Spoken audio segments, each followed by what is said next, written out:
Rise and shine mga ka-RSP!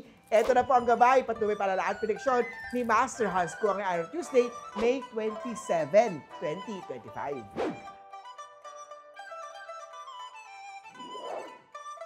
Simulan natin sa mga pinanganak ng Year of the Rat.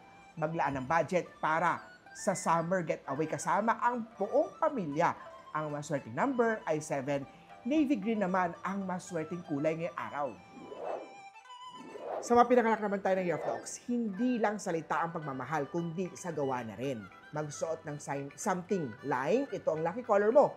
Number 1 naman ang swerte kay Year of the Ox today. Kay Tiger naman tayo, start a simple workout routine upang lumakas ang katawan. Kaya naman, ang lucky number mo ngayong araw ay 6. Lucky color naman ay orange. Sa Rabbit naman tayo, mag-set ng malinaw na goals for your career advancement. Maswerteng kulay ay white, maswerteng color number naman ay 5. Punta naman tayo kay Year of the Dragon. Huwag abusuhin ang kalusugan ang katawan. Rest din kung kinakailangan. Maswerteng kulay ngayong araw ay mauve, number 9 naman ang lucky number. Punta naman tayo sa Year of the Snake. Mag-start na mag-ipon para sa dream house or negosyo mo.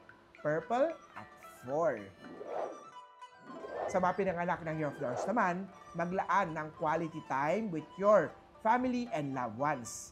Brown at 2. Learn to adapt sa mga changes sa trabaho sa mga Year of the Goat. Ito ay para mapanatili ang professional competition. Magsuot ng indigo dahil yan ang lucky color. Number 3 naman ang swerteng number kay Year of the Goat ngayong araw.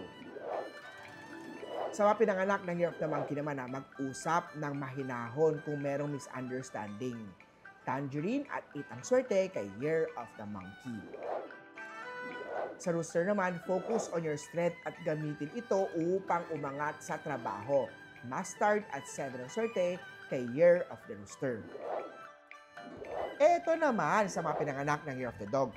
Mag-focus sa financial goals upang magkaroon ng mas magandang kinabukasan. Red at 1.